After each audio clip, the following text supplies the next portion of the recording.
Subscribe کیجئے ہمارے channel شاہد رضا اشرفی official کو اور بیل آئیکن کو پریس کیجئے جس سے آپ کو نئے نئے ویڈیو کی نوٹیفیکیشن ملتی رہے۔ تو ناظرین السلام علیکم ورحمۃ اللہ وبرکاتہ۔ آج کا بیان حضرت شاکر علی نوری کا بیان رہے گا کہ ہمارا ایمان ایسے وقت میں کس طریقے کا ہونا چاہیے، تو پورا بیان ضرور سنیں اور اس پر عمل بھی کریں۔ تو ناظرین آپ سے درخواست ہے کہ آپ ہمارے چینل پر اگر نئے ہیں تو ضرور سبسکرائب کریں، سپورٹ کریں ہمارے چینل کو، انشاءاللہ اللہ تعالیٰ اس کا اجر ضرور عطا کرے گا۔ تو چلیے ناظرین پوری ویڈیو سنیں، بہترین ویڈیو ہے۔ تو چلیے بیان شروع کرتے ہیں۔ اور وہ وقت اللہ نہ کرے ایمان کے چلے جانے کا ہو، لیکن ایسے وقت کے اندر انسان کا اسلام کے اندر قائم رہنا اور مسلمان رہنا یہ نہایت ہی مشکل ہو جائے گا۔ میرے پیارے آقا صلی اللہ تعالی علیہ وسلم کے پیارے دیوانوں، دجال جس کے فتنے سے بچنے کی دعا حضرت نوح علیہ الصلوۃ والتسلیم سے لے کر آقا کریم صلی اللہ تعالی علیہ وسلم تک سارے انبیاء نے کی، اور ساتھ ہی ساتھ فتنہ دجال سے سارے انبیاء نے اپنی امت کو آگاہ فرمایا۔ اس سے آپ اندازہ لگا سکتے ہیں کہ دجال کا فتنہ کتنا بڑا فتنہ ہے۔ بہت سارے لوگ اس دجال کے بارے میں صرف اتنا جانتے ہیں کہ وہ کانا ہوگا، اس کے علاوہ لوگوں کو کوئی واقفیت نہیں۔ لیکن آج میں چاہوں گا تھوڑا سا دجال کے بارے میں کچھ بتا دوں، اس کی حقیقت سے تھوڑا سا آپ کو آگاہ کر دوں، اور ساتھ ہی ساتھ اس کے فتنے کیا ہوں گے اور اس فتنے سے کیسے بچا جا سکتا ہے، اس کے بارے میں کچھ باتیں آپ کی سماعتوں کے حوالے کروں، اس لیے کہ دجال وہ فتنہ ہے جس کے سبب سے اللہ جس کا ایمان محفوظ رکھنا چاہے گا اسی کا ایمان محفوظ رہے گا، ورنہ بہت سارے لوگ ایمان سے ہاتھ دھو بیٹھیں گے۔ اب آئیے ہم سمجھتے ہیں کہ لغت کے اعتبار سے دجال کسے کہتے ہیں۔ دجال کا مادہ دجل ہے، جس کا معنی ہے شیطانی چالوں سے دوسروں کو دھوکے میں ڈالنا، حقیقت کو چھپانا، جھوٹ بولنا اور غلط بیانی کرنا ہے۔ چونکہ دجال میں یہ سب عیوب موجود ہیں، لہذا اسے دجال کہا جاتا ہے۔ وہ بات بنائے گا بھی، جھوٹ بھی بولے گا، حقیقت کو چھپائے گا، اور اگر میں یہ کہوں تو غلط نہ ہوگا کہ آج کے دور کا میڈیا بھی جھوٹ بھی بولتا ہے، حقیقت بھی چھپاتا ہے، یہ ساری چیزیں ہوتی ہوئی دکھائی نظر آتی ہیں۔ اصطلاح شریعت میں دجال سے مراد وہ جھوٹا مسیح ہے جو قیامت کی نشانیوں میں سے ایک نشانی ہے، یعنی قرب قیامت یہ ظاہر ہوگا، اور یہ قیامت کی نشانیوں میں سے ایک نشانی ہے۔ جب دجال کا ظہور ہو جائے، ابھی ہے دجال قید میں ہے، میں اس کی تفصیلات آپ کو بتاؤں گا تاکہ آپ اچھی طریقے سے حدیث کی روشنی میں اس کے بارے میں سمجھ سکیں۔ میرے پیارے آقا صلی اللہ تعالی علیہ وسلم کے پیارے دیوانوں، تو دجال یہ قیامت کی نشانیوں میں سے ایک نشانی ہے، آخری زمانے میں ظاہر ہوگا، اور اس کے بعد وہ خدائی کا جھوٹا دعویٰ بھی کرے گا، لوگوں کو کہے گا معاذ اللہ کہ میں خدا ہوں، لیکن وہ اپنے خدا ہونے کے اعلان سے پہلے کچھ ایسی چیزیں بتائے گا اور ایسی چیزیں کر گزرے گا جسے دیکھ کر بہت کم ایمان والے ایسے ہوں گے جو اس کا انکار کریں گے اور ایمان پر ثابت قدم رہیں گے، ورنہ اس کی کرشمہ سازیوں کی بنیاد پر اور اس کی شوکتہ بازیوں کی بنیاد پر بہت سارے لوگ اس کو خدا ماننے کے لیے مجبور بھی ہو جائیں گے۔ میرے پیارے آقا صلی اللہ علیہ وسلم کے پیارے دیوانوں، حدیث مبارکہ میں دجال کے ساتھ لفظ مسیح بھی آیا ہے، اور خود رسول اعظم صلی اللہ علیہ وسلم دعا کیا کرتے تھے، اللہم انی اعوذ بک من فتنۃ المسیح الدجال۔ اب بہت ساروں کے ذہن میں یہ بات آئے گی کہ مسیح تو حضرت عیسیٰ علیہ السلام کا لقب ہے، تو یہ مسیح سے کیا مراد ہے؟ تو تھوڑا سا اس کو بھی سمجھ لیں۔ واضح رہے کہ دجال کے نام کے ساتھ لفظ مسیح بمعنی اسم مفعول ہے، یعنی ممسوح العین، ایک آنکھ کا کانا، جبکہ حضرت سیدنا عیسیٰ روح اللہ علیہ السلام کا لقب مسیح بمعنی اسم فاعل ہے، یعنی برکت کے لیے چھونے والے اور چھو کر مردوں کو زندہ کرنے والے اور بیماروں کو اچھا کرنے والے، لہذا باہم کوئی تعارض نہیں۔ جو مسیحی دجال کہا گیا وہاں مسیح سے مراد اس میں مفعول ہے، اور حضرت عیسیٰ علیہ السلام کے ساتھ جو مسیح لگا ہوا ہے یہ اس سے مراد اس میں فاعل ہے۔ میرے پیارے آقا صلی اللہ علیہ وسلم کے پیارے دیوانوں، غیب دان نبی کی عظمت پر قربان جائیے کہ یہ فتنہ ظاہر ہوگا قیامت سے پہلے، لیکن خبر دے رہے ہیں مصطفیٰ جان رحمت صلی اللہ علیہ وسلم صدیوں پہلے خبر دے رہے ہیں۔ اور حیرت کی بات تو یہ ہے کہ علم غیب کا انکار کرنے والے بھی اس حدیث مبارکہ کو ماننے کے لیے تیار ہیں۔ اسی لیے کہنے والے نے کہا کہ پڑھاتے تو بخاری ہے لیکن بخاری نہیں آتی۔ اب کہتے ہیں رسول اعظم صلی اللہ علیہ وسلم کو معاذ اللہ غیب کا علم نہیں تھا، اور پھر یہ کہتے ہوئے بھی نظر آتے ہیں کہ حضور صلی اللہ علیہ وسلم نے دجال کے حوالے سے قرب قیامت کے ظاہر ہونے کی پیشن گوئی فرمائی۔ جو رسول صدیوں کے بعد واقع ہونے والی چیزوں کی خبر دیتا ہو، اس خبر کو غیب کی خبر نہیں کہیں گے تو اور کون سی خبر کہیں گے؟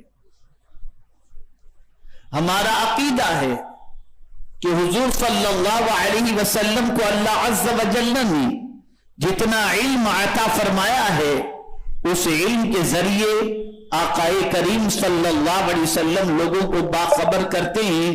حضور کے پاس جو علم ہے وہ اللہ کی طرف سے عطا کردہ ہے، اور اللہ کے پاس جو علم ہے وہ اس کا ذاتی علم ہے۔ اب آئیے حضور صلی اللہ علیہ وسلم نے دجال کا حلیہ بتایا، اس کا فیس بتایا، وہ کیسا ہوگا۔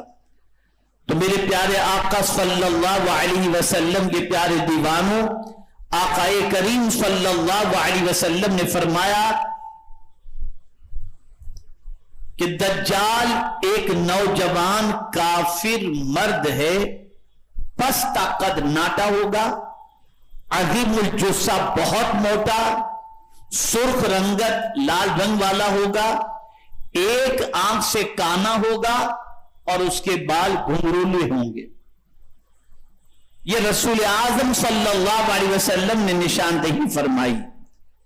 میرے پیارے آقا صلی اللہ تعالی علیہ وسلم کے پیارے دیوانوں، ایک مقام پر حضرت عبداللہ ابن مسعود رضی اللہ تعالی عنہ سے مروی ہے کہ رسول اللہ صلی اللہ علیہ وسلم نے فرمایا، ان اللہ لا یخفی علیکم، ان اللہ لیس وَإِنَّ الْمَسِيحَ الدَّجَّالَ أَعْبَرُ الْعَيْنِ الْيُمْنَى كَأَنَّهُ عَيْنَهُ عِنَبَةٌ طَافِيَةٌ، اللہ تعالیٰ تم سے چھپا ہوا نہیں، اور اللہ عز و جل کانا نہیں۔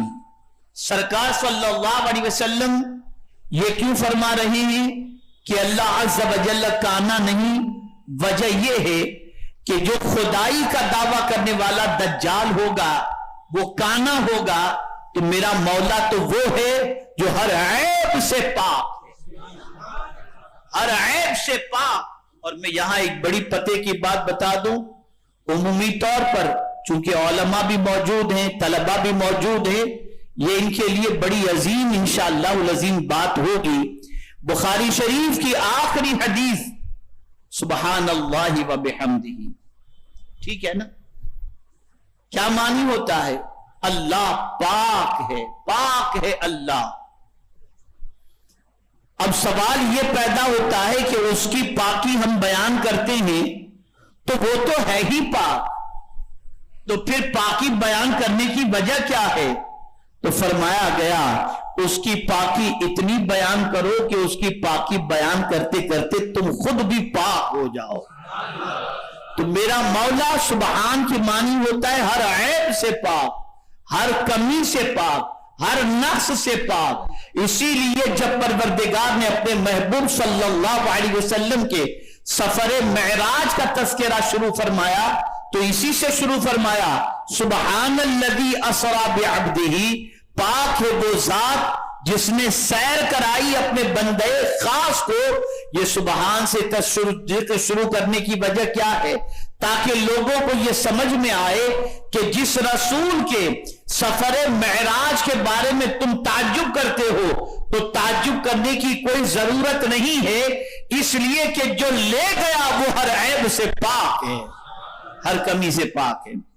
تو آقا کریم صلی اللہ علیہ وسلم نے ارشاد فرمایا کہ اللہ عز و جل کانا نہیں اور مسیح دجال دائمی آنکھ سے کانا ہے، اور اس کی آنکھ گویا ابھرے ہوئے انگور کی مانند ہے۔ انگور جس طریقے سے ابھرا ہوا رہتا ہے اس کی آنکھ بھی اسی طریقے سے ابھری ہوئی رہے گی۔ میرے پیارے آقا صلی اللہ علیہ وسلم کے پیارے دیوانوں، حکیم الامت مفتی احمد یار خان صاحب دائمی رحمت اللہ تعالی علیہ اس حدیث کی شرح میں فرماتے ہیں کہ اے لوگوں، دجال کے حیرت انگیز کرشمے دیکھ کر اسے خدا نہ سمجھ لینا، اس کے بندہ ہونے کی دلیل اس کی اپنی کانی آنکھ ہے، وہ خدا نہیں ہے بندہ ہے۔ اس کی دلیل یہ کہ اس کی ایک آنکھ کانی ہے اور وہ اپنے آپ کو شفا نہ دے سکے گا۔ دجال کی دائمی آنکھ کانی ہوگی اور اوپر انگور کی طرح ابری ہوئی ہوگی، جو ہر شخص کو نظر آئے گی وہ اپنے اس عیب کو دور نہ کر سکے گا۔ جو اپنے عیب دور نہ کر سکے اور عیب والا ہو، خدا کیسے ہو سکتا ہے؟ جو ہر عیب سے پاک ہے وہ میرے مولا کی ذات بابرکت ہے۔ میرے پیارے آقا صلی اللہ تعالی علیہ وسلم کے پیارے دیوانوں، سمجھتے جائیں یہ وہ فتنہ ہے جس کی خبر حضرت نوح علیہ السلام سے لے کر میرے آقا صلی اللہ علیہ وسلم تک سب نے دی، سارے انبیاء نے۔ بہت بڑا فتنہ، اور اس فتنے سے اللہ جس کو بچائے وہی بچے گا۔ بہت بڑا فتنہ۔ حضرت حذیفہ رضی اللہ تعالیٰ عنہ سے مروی ہے کہ آقا کریم صلی اللہ علیہ وسلم نے ارشاد فرمایا، دجال کی بائیں آنکھ کانی ہوگی، گھنے بالوں والا ہوگا، اور آگے سنیے، اور اس کے ساتھ جنت اور دوزخ ہوگی۔ وہ جو قدرت نے بنائی وہ نہیں، اس کی اپنی بنائی ہوئی، اور جسے وہ جنت کہے گا وہ در حقیقت دوزخ ہوگی، اور جسے وہ دوزخ کہے گا در حقیقت وہ جنت ہوگی۔ میرے پیارے آقا صلی اللہ تعالی علیہ وسلم کے پیارے دیوانوں، اب اتنی سی بات سمجھنے کے بعد دجال جسے جنت کہے گا وہ جہنم ہوگی، اور جسے جہنم کہے گا وہ جنت ہوگی۔ انشاءاللہ اس کو تفصیل کے ساتھ میں آگے عرض کرتا ہوں۔ اس وقت دجال کہاں ہے؟ دجال کا ٹھکانہ کہاں ہے اسے سماعت فرمائیں۔ ایک بار رسول اعظم صلی اللہ علیہ وسلم نے اپنے پیارے صحابہ کو نماز کے بعد اپنی اپنی جگہ بیٹھے رہنے کا حکم دیا، اور پھر ارشاد فرمایا، کیا تم جانتے ہو کہ میں نے تمہیں کیوں جمع کیا ہے؟ صحابہ کرام علیہم الرضوان نے عرض کیا، اللہ اور اس کے رسول بہتر جانتے ہیں۔